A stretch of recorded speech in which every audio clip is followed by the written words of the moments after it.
تو خیر ہم بات کر رہے تھے ہن لباس لکم وانتم لباس لہن، کہ تمہاری بیوی تمہارا لباس ہے، اور اللہ بیویوں سے کہہ رہا ہے تمہارے شوہر تمہارے لباس ہیں۔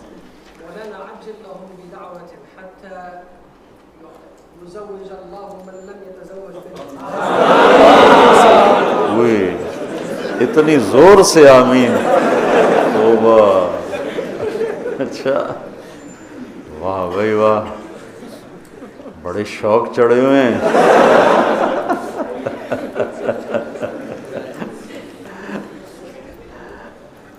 لباس سے تشبیہ کیوں دی ہے؟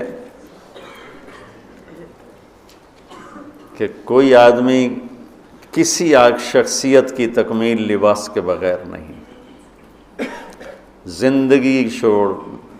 زندگی کا ہر لمحہ لباس کے بغیر نہیں۔ پانی کے بغیر میں کتنی 16 گھنٹے فاقہ نہیں کرتے ہیں، پانی بھی نہیں پیتے، کھانا بھی نہیں کھاتے۔ لباس کے بغیر 16 سیکنڈ بھی نہیں رہ سکتے۔ لباس ایک لفظ لباس سے اس رشتے کی اہمیت بتائی جا رہی کہ ہر چیز کے بغیر کچھ نہ کچھ وقت گزر سکتا ہے، لباس کے بغیر وقت نہیں گزر سکتا۔ آدمی تنہائی میں بھی کپڑے اتار دے تو اپنے آپ کو وہ سوکھا محسوس نہیں کرتا، عجیب سی اس کی اپنی کیفیت خراب ہو جاتی ہے۔ کہ اللہ تعالیٰ نے اس رشتے کو لباس سے تشبیہ دے کر اس کی اہمیت بتائی۔ لباس سب سے زیادہ قریب ہوتا ہے، تو خامند اور بیوی کا رشتہ سب سے زیادہ قریب ہے، اس میں کوئی حائل نہیں ہو سکتا، نہ کسی کو حائل ہونا چاہیے۔ ہمارا جوائنٹ فیملی سسٹم اس کو متاثر کر رہا ہے۔ اگر بچی اپنے سسر ساس کو ماں باپ سمجھ لے اور ساس سسر اس آنے والی بچی کو اپنی بیٹی بنا لیں تو جھگڑا ہی ختم ہو جائے گا۔ جھگڑا ہی اس بات پر ہے کہ وہ سسرال اس کو بیٹی بنانے پہ تیار نہیں، تو وہ پھر ان کو ماں باپ بنانے پہ تیار نہیں۔ جو سب کچھ چھوڑ کے آئی ہے، قربانی لڑکی کی ہے کہ ایک بول پر ماں باپ اپنی عزت تمہارے ہاتھ میں پکڑا دیتے ہیں، ایک بول پر، چند 100 روپے مہر پر ایک بچی گھر بار بہن بھائی چھوڑ کے تمہارے ساتھ ایک اجنبی گھر میں چلی جاتی ہے، تو لے جانے والوں کے ذمہ ہے کہ اس کو محبت دیں، پیار دیں، الفت دیں۔ کتنے زخم کھا کے آئی ہے، ماں کو چھوڑنے کا زخم، باپ کو چھوڑنے کا زخم، بہن بھائیوں کو چھوڑنے کا زخم، سہیلیوں کو چھوڑنے کا زخم، اپنی عادات کو چھوڑنے کا زخم، اپنی مرضیات کو چھوڑنے کا، کتنے زخم اٹھا کے وہ پہنچی ہے، اور آتا ہی اس پہ جوتا چلانا شروع کر دیں تو بیچاری پھڑکے گی نہیں تو اور کیا ہوگی۔ تو کتنا آسان حل ہے کہ اس آنے والی بچی کو بچے کے ماں باپ اپنی بیٹی بنا لیں، اور خامد اسے اپنا لباس بنا لے، اسے اپنا لباس بنا لے۔ لباس کی کتنی حفاظت کی جاتی، لباس کو کتنا احتیاط سے استعمال کیا جاتا، لباس کتنا شوق سے خریدا جاتا ہے۔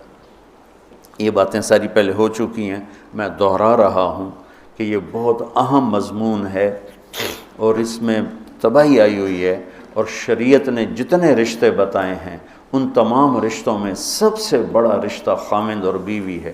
والدین کا بھی اتنا اہمیت قرآن نے نہیں بیان کی، بہن بھائیوں کی اتنی اہمیت بیان نہیں کی، کہ والدین کے لیے چند آیات، بہن بھائیوں کے لیے چند آیات، باقی رشتوں کے لیے چند آیات، اور خامند بیوی کے لیے سینکڑوں آیات ہیں، سینکڑوں۔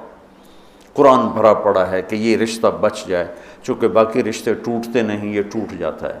میرا باپ سے رشتہ، میری اطاعت اور فرما برداری ہو یا نافرمانی ہو، میں اپنے باپ کا بیٹا ہوں۔ میں اپنی ماں کو تنگ کرتا ہوں یا خوش رکھتا ہوں، میں اپنی ماں کا بیٹا ہوں، یہ رشتہ نہیں ٹوٹتا۔ میری بھائی سے لڑائی ہے یا صلح ہے، یہ رشتہ نہیں ٹوٹتا، لیکن خامند بیوی کا رشتہ ٹوٹ جاتا ہے، ایک بول پہ ٹوٹ جاتا ہے۔ تو ایک بات رہ گئی تھی کہ لباس آدمی اپنی پسند کا خریدتا ہے۔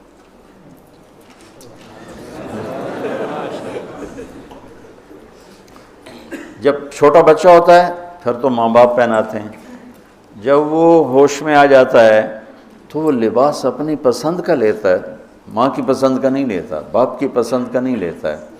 تو لفظ لباس میں اشارہ ہے کہ والدین کو چاہیے کہ شادی میں اپنی بیٹی اور بیٹے کی پسند کا خیال رکھیں۔ یہ لفظ لباس بتا رہا ہے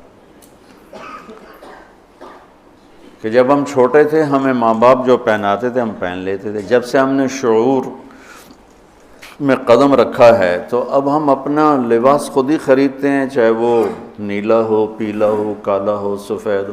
مجھے سفید پسند ہے، زندگی گزر گئی سفید کرتے شلوار میں۔ تو لباس میں اس بات کی طرف اشارہ ہے کہ لڑکے لڑکی کی پسند اور ناپسند کو دیکھا جائے۔ ہمارے معاشرے میں بیٹیوں سے تو پوچھتا ہی کوئی نہیں، اور بیٹوں پر بھی مسلط کرتے ہیں، ایتھے ہی کرنی ہے، بس ہمارا فیصلہ ہے۔ والدین سے کہتا ہوں اللہ کے واسطے، یہ اللہ نے شریعت نے حق رکھا ہے بچے کا، میں نے قبول کیا، لڑکا کہتا ہے، باپ تو نہیں کہتا ہے۔ تو جس نے کہنا ہے میں نے قبول کیا تو وہ قبول تو کرے۔ ایک صحابی نے آ کے عرض کی یا رسول اللہ میں نے وہ نکاح کا پیغام دیا ہے، تو آپ نے فرمایا تو نے وہ لڑکی کو دیکھا ہے؟ کہا جی نہیں۔ آپ نے کہا دیکھ لو، کہ تم نے زندگی گزارنی ہے، دیکھ لو۔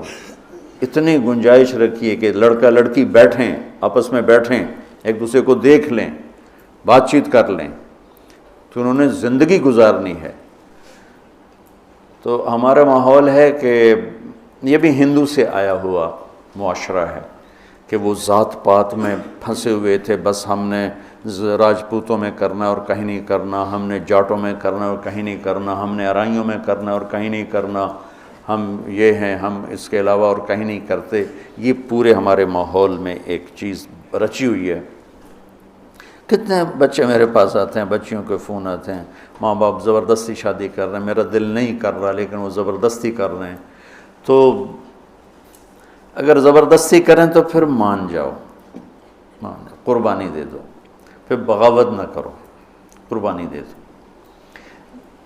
چونکہ ایک اس کے ضد میں انتہا کی بات ہو رہی، وہ ہے کورٹ میرج، کہ بعض بچے بچیاں اتنے باغی ہو جاتے ہیں کہ وہ عدالت میں جا کے اپنا نکاح کر لیتے ہیں۔ میں اس کو ٹھیک نہیں سمجھتا کہ ماں باپ کی دعائیں ہمیشہ کے لیے ختم ہو جائیں گی۔ ماں باپ زیادتی کرنے پر آ گئے ہیں، مان جاؤ اور اللہ سے مانگو، اللہ پاک اس میں آپ کے لیے بہتری کی شکلیں بتائے گا۔ اس کیمرے کے ذریعے سے لوگ جو سن رہے ہیں، سارا ملک تو نہیں سن رہا ہے لیکن جو سن رہے ہیں، یہ شادی بچے کا معاملہ ہے، بچی کا معاملہ، اللہ کے واسطے پوچھا کرو، پوچھے بغیر کرنا زیادتی ہے۔ میرا نبی کی حدیث سناتا ہوں، ما تزوجت وما زوجت الا بوحی من السماء نزل به جبریل۔ میں نے شادی کی یا بیٹی کی شادی کی، پہلے آسمان سے وحی آئی، جبریل آئے، پیغام لائے، حکم لائے، پھر میں نے یہ کام کیا۔ ٹھیک۔ حضرت علی رضی اللہ تعالیٰ عنہ پیغام لے کر آئے ہیں۔ پہلے ابوبکر صدیق نے رشتہ مانگا، آپ خاموش، یعنی انکار۔ عمر رضی اللہ تعالیٰ نے بات کی، خاموش، یعنی انکار۔ عبد الرحمن بن عوف نے حضرت علی سے کہا تم جاؤ۔ وہ فرمانے لگے میں تو بہت غریب ہوں، میرا تو گھر بھی اپنا نہیں، مجھے دے دیں گے؟ کہاں دے دیں گے، تم جاؤ۔ تو حضرت علی تشریف لائے اور آ کے بیٹھے تو شرم کی وجہ سے بولا ہی نہ گیا۔ تو آپ نے فرمایا علی کیسے آئے؟ وہ چپ۔ اب آپ کو تو پتہ تھا علی کیسے آئے، آپ تو اندر دیکھ رہے ہیں۔ تو آپ نے فرمایا لگتا ہے تم فاطمہ کے رشتے کے لیے آئے ہوگے؟ کہا جی ہاں۔ تو آپ نے کہا انشاءاللہ، اور یہ کہہ کر اٹھ گئے۔ تو حضرت علی باہر تشریف لے گئے، صحابہ کھڑے ہوئے تھے انتظار میں، کیا ہوا؟ تو فرمایا انکار ہو گیا۔ کہنے لگے کیسے؟ کہا کچھ بولے ہی نہیں۔ تو عبد الرحمن بن عوف کہنے لگے کچھ تو بولے ہوں گے؟ کہا بس انشاءاللہ کہا تھا۔ کہا تو پھر بس مبارک ہو گیا کام۔ تو حضرت علی نے پوچھا وہ کیسے؟ کہ اس لیے کہ نبی کا انشاءاللہ ہاں ہوتا ہے، لہذا تیرا کام ہو گیا۔ اچھا اب بچوں، میرے بچوں سنو، جبریل آ چکے ہیں کہ اللہ فرما رہے ہیں کہ یہ رشتہ یوں ہونا ہے، وہیں ہاں کر دیتے، اللہ کے امر کے بعد تو کوئی گنجائش ہی نہیں، وہیں ہاں کر دیتے۔ یہاں کیوں نہیں کی؟ گھر گئے، بیٹی فاطمہ علی کا رشتہ آیا ہے، ہاں کر دوں؟ سبحان اللہ، سبحان اللہ، کمال ہو گیا۔ فاطمہ کا رشتہ آیا ہے، علی کا رشتہ آیا ہے، ہاں کر دوں؟ آپ کا کیا خیال ہے؟ حضرت فاطمہ نے انکار کرنا تھا؟ جنت کی سردار، نبی کے جگر کا ٹکڑا، وہ انکار کرتے ہیں؟ یہ تو آج کی بچے ہماری بیچاری چپ کر کے بیٹھ جاتی ہے، اچھا جی میں تھوڑی مرضی۔ اور وہاں ہمیں تو پتہ نہیں کہ وہی کیا ہے، یہاں تو وہی آ چکی ہے کہ علی اور فاطمہ کی جوڑی آسمان پہ طے ہو چکی ہے۔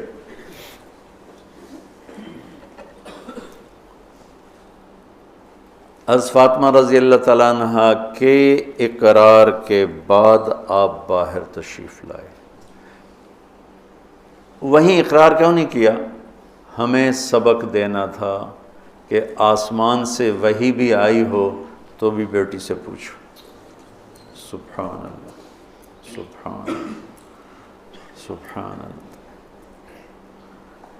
آپ نے کہا علی بلاؤ لوگوں کو، تو وہ اس وقت مسجد بھر گئی ساری، تو آپ نے سامنے بٹھایا اور خود ممبر پہ کھڑے ہوئے اور فرمایا کہ لوگوں، میرے پاس جبریل یہ پیغام لے کر آئے ہیں کہ میں اپنی بیٹی فاطمہ کا نکاح علی کے ساتھ کر دوں۔ پھر آپ نے خطبہ پڑھ کے فرمایا کہ علی، میں نے 400 درہم کے عوض فاطمہ بنت محمد کو تیرے نکاح میں دیا، تو نے قبول کیا؟ تو انہوں نے کہا قبول، تو میں نے قبول کیا، اور سجدے میں چلے گئے اور زور سے دعا مانگی، رب اوزعنی ان اشکر نعمتک التی انعمت علی وعلی والدی وان اعمل صالحا ترضاہ واصلح لی فی ذریتی انی تبت الیک وانی من المسلمین۔ یہ دعا مانگی اور اللہ کے نبی نے کہا آمین، آپ نے زور سے اوپر سے کہا آمین۔ پھر آپ نے سارے شرکائے نکاح کو شہد کا شربت پلایا اور کھجور کھلائی، شہد کا شربت اور کھجور کھلائی۔ تو آسمانی وحی کے بعد بھی باپ پوچھ رہے ہیں کہاں کر دوں؟